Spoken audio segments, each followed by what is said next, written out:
Hello students. तो आ जाते हैं हम लोग अपने वीडियो के नेक्स्ट सेक्शन की तरफ। और इस वीडियो में हम लोग पढ़ेंगे चैप्टर 13 साउंड के क्वेश्चन आंसर। तो चलिए बच्चों स्टार्ट करते हैं इन चैप्टर के क्वेश्चन आंसर। तो स्टूडेंट्स हम लोग आ जाते हैं इनके पहले एक्सरसाइज की तरफ, जहां पर पहला क्वेश्चन है टिक द करेक्ट ऑप्शंस। तो टिक द करेक्ट ऑप्शंस में है sound can not travels through. तो साउंड किस में ट्रेवल नहीं कर सकता? सॉलिड, लिक्विड, वैक्यूम, इस तरह से बने हुए। तो यहाँ पे देखिए इसका आंसर सी है, वैक्यूम में ये ट्रेवल नहीं कर सकता। फिर नेक्स्ट क्वेश्चन है which of the following has the low pitch voice.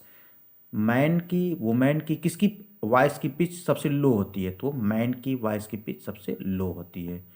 तो क्वेश्चन नंबर थर्ड है decibel is a unit that measured loudness. इसका क्वेश्चन आंसर का आंसर ए सही होगा। चौथा है a women's voice is high pitched than man's voice because her voice vocal cord was या are shorter. यहाँ पे क्या आंसर भरा जाएगा? शॉर्टर। फिर पांचवा क्वेश्चन है which of the following does not cause noise pollution. इनमें से कौन नॉइस पोल्यूशन कॉज नहीं करता है? तो इसका आंसर भरा जाएगा यहाँ पे मृदंगम, यानी आंसर सी भरा गया है। क्वेश्चन नंबर 6 है the pitch of the sound depends upon the frequency of. Sound की जो पिच होती है वो किस पर डिपेंड करती है? वो डिपेंड करती है उनके वाइब्रेशंस पे। नेक्स्ट क्वेश्चन है 7 कह रहा है कि एक characteristics of sound depends upon the amplitude of the vibrations. तो यहाँ पे भरा जाएगा frequency. Is it clear? Loudness नहीं भरा जाएगा। और क्वेश्चन नंबर 8 है इन डैश दे करके रखा हुआ है कि medium sound travels the fosters. तो यहाँ पे क्या भरा जाएगा? सॉलिड। सॉलिड मीडियम में साउंड की जो वेलोसिटी है तो वो बढ़ जाती है। फिर इसका है second B look the figure given the analogist side and tick the correct options. आपको ये फिगर देखना है और आपको बताना है। तो क्या कह रहा है? The sound produced by the two rubber band because of their vibrations. Sound vibration पर ही डिपेंड करते हैं। Second if the rubber bands are too much stressed the sound is produced low pitch, low amplitude, high pitch, high amplitude. यहाँ पर high pitch. Question number C fill in the blanks. Sound is produced by vibrations. यहाँ पे क्या भरा जाएगा? Vibrations भरा जाएगा।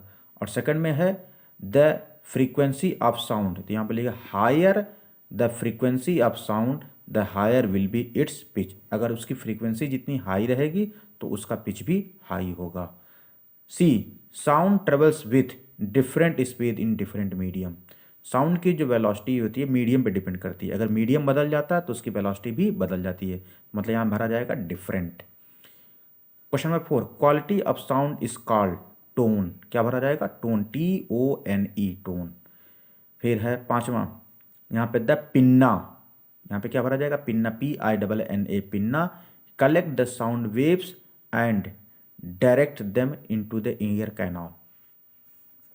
चलिए अब नेक्स्ट क्वेश्चन है very short answer type question में क्या name the two wind instrument. दो विंड इंस्ट्रूमेंट्स के नाम लिखने हैं। एक है फ्लूट, दूसरा है ट्रम्पेट।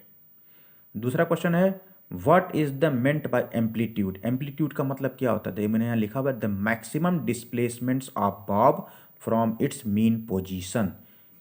बॉब के मीन पोजीशन से मैक्सिमम डिस्प्लेसमेंट को हम लोग क्या कहते हैं? एम्पलीट्यूड कहते हैं। और तीसरा क्वेश्चन है what is meant by frequency. तो फ्रीक्वेंसी क्या है? The number of oscillation made by A simple pendulum in 1 second is called its frequency. बच्चों हम जो बात बोल रहे हैं इस वीडियो को आप रिपीट करके भी देख सकते हैं, नहीं हो तो स्क्रीनशॉट ले लीजिएगा ताकि आप इनके आंसर बड़े आराम से लिख सकें। ठीक है बच्चों, तो आइए नेक्स्ट क्वेश्चन की तरफ। तो स्टूडेंट्स नेक्स्ट क्वेश्चन है name the bone present in middle ear. उस हड्डी का नाम बताना है जो मिडिल ईयर्स में प्रेजेंट। देखिए बोन्स यानी तीनों हड्डी का नाम बताना है। तो हैमर, एनविल, स्ट्रम्स, स्ट्रिप्स, ये भर दीजिएगा। STIRRUP, स्ट्रप। ये तीन हड्डी के नाम है। फिर नेक्स्ट क्वेश्चन है what is the Audible range of the human ear. Human ear का ऑडिबल रेंज क्या है? तो 20 हर्ट्स टू 20,000 हर्ट्स। हम यहाँ से तक की जो साउंड को सुन सकते हैं। Name the organ that produce the sound in human, उस आर्गन का नाम बताना है जो ह्यूमन में साउंड प्रोड्यूस करते हैं। उसका आंसर है लैरिंग्स, इनको हम लोग वॉयस बॉक्स भी कहते हैं। सी का शॉर्ट आंसर टाइप क्वेश्चन देखिए, how is music produced in wind instruments, किसी म्यूजिक इंस्ट्रूमेंट से साउंड कैसे प्रोड्यूस्ड होते हैं। तो इनके आंसर मैंने पीछे टिक करके रखे हुए हैं, तो आइए देखते हैं इनका आंसर क्या होगा। तो स्टूडेंट्स हम लोग आ जाते हैं पेज नंबर 148 पे, और 48 पे जहाँ पे विंड इंस्ट्रूमेंट लिखे, देखिए यहाँ पे मैंने उस क्वेश्चन का एक टिक, यानी वो क्वेश्चन ई स्टार्ट था, इसमें ई का पहला क्वेश्चन था, यहाँ पे मैंने E1 लिख के लिखा हुआ है। तो जितना ये ब्लैक लाइन लिखा हुआ है, when blow air into them the column of air inside the vibrate fluid producing A note, इतना आप लिख लीजिए कि इस प्रकार से वो साउंड प्रोड्यूस्ड करते हैं। ठीक है बच्चों।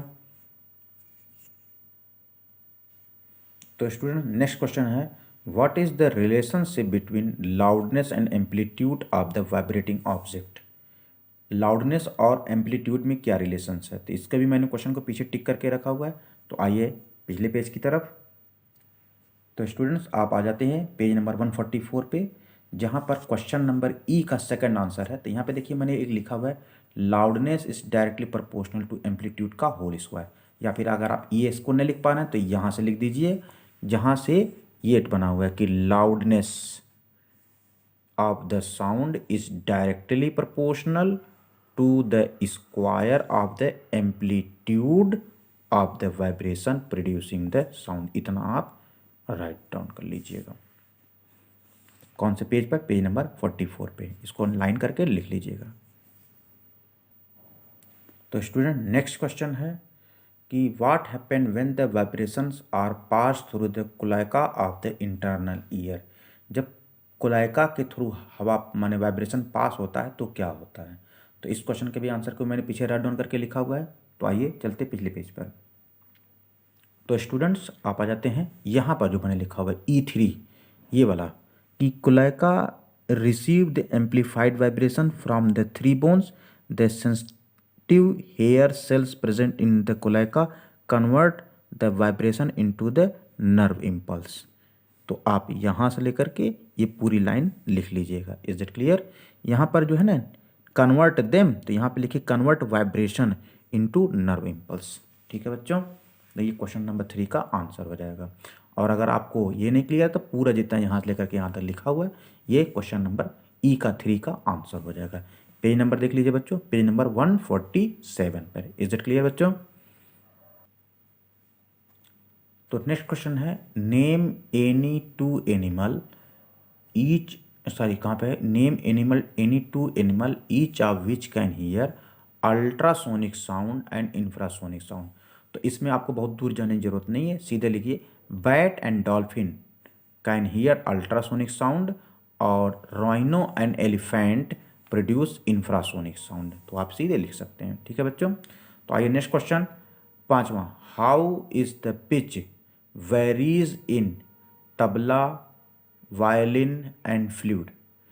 तो आपको ये बताना है कि इनके जो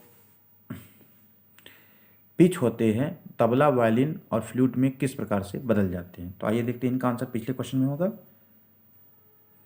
तो स्टूडेंट्स इसके आंसर थोड़ा से एक्सरसाइज में है, तो आप इसको ऐसा समझिए कि how the pitch varies in tabla, violin and flute. तो tabla is produce sound because of vibration in membrane, लिखिए tabla produce sound by the vibration in membrane. जबकि वायलिन क्या है, तो violin produce sound by vibration in string. तो इसको लिखेंगे, माने violin produce sound in vibration in string. और फ्लूट का क्या लिखेंगे, फ्लूट प्रोड्यूस्ड वाइब्रेशन या sound by vibration in air. तो vibration in air flute, vibration in string violin and vibration in membrane tabla. ठीक है बच्चों। तो आइए नेक्स्ट क्वेश्चन है, how what special uses can a Galton whistle to be put. तो यहाँ पर लिखेंगे trainers of dog give signal to the dogs, बस इतना लिखेंगे, trainers of dog to give signal to the dogs. Next question है, what is the frequency range of such whistles. ऐसे whistles की फ्रीक्वेंसी रेंज क्या होती है? तो इनकी frequency range more than 40,000 hertz, 40,000 hertz से भी अधिक होती है। इस नाते इन साउंड को हम लोग सुन नहीं सकते, ये केवल कुत्ते सुन सकते हैं। नेक्स्ट क्वेश्चन है शॉर्ट आंसर टाइप में कि draw a level diagram of internal human ear, तो आप उसको डायग्राम दे करके बना लेंगे। फिर कि what is the Audible sound, Audible sound क्या होता है? तो ऑडिबल साउंड जो सुनने योग्य होता है, तो यहाँ पे लिखिए when the frequency range in between the 20 hertz to 20,000 hertz is called audible sound. Is it clear? वही लिखे देखिए when the sound frequency range is in between the 20 hertz to 20,000 hertz is called, इनको ये कहते हैं। फिर के how is ultrasonic sound differ from infrasonic sound, ultrasonic sound infrasonic sound से किस प्रकार डिफर है? तो आप लिखिएगा ultrasonic sound having the frequencies of more than 20,000 hertz, यानी जब हवा की फ्रीक्वेंसी 20,000 से अधिक होती है तो that produce ultrasonic sound. But infrasonic sound क्या होता है? When the frequency are less than 20 hertz is called infrasonic sound. Is it clear? फिर एक क्वेश्चन है कि if a simple pendulum makes 20 oscillation in 4 second then what will be the frequency. तो देखिए frequency का एक फार्मूला मैंने लिखा था, फ्रीक्वेंसी इज इक्वल टू होता है number of oscillation upon time taken. तो आप इसको काट देंगे तो कितना 5, तो इसका आंसर हो जाएगा 5 हर्ट्ज हो जाएगा। नेक्स्ट क्वेश्चन 4 है कि in a society one of your friends is bursting crackers playing loud music to the celebrate India's victory in the cricket match. तो क्या होना चाहिए? What harmful effect of the noise pollution? Damage ear membrane and discomfort, ये होता है। And what do you think this the correct way of celebration? No, ये कोई celebration है, पीसफुल एंड हेल्दी सेलिब्रेशन होना चाहिए। लॉन्ग आंसर क्वेश्चन बच्चों को मैं बता देना हूँ, इस बार के यूनिट टेस्ट में लॉन्ग आंसर क्वेश्चन नहीं आ रहा है। मैं आपको फाइनल एग्जाम के लिए लॉन्ग आंसर के लिए आपके PDF क्वेश्चन आंसर मैं आपको राइट डाउन करके दे दूंगा। ठीक है बच्चों? तो बच्चों इस प्रकार से इस चैप्टर का भी क्वेश्चन आंसर समाप्त होता है। अगर आपको वीडियोस पसंद आए बच्चों तो कृपया करके इसको लाइक शेयर सब्सक्राइब जरूर करें, और हाँ अपने सर के चैनल को प्रोसीड करें।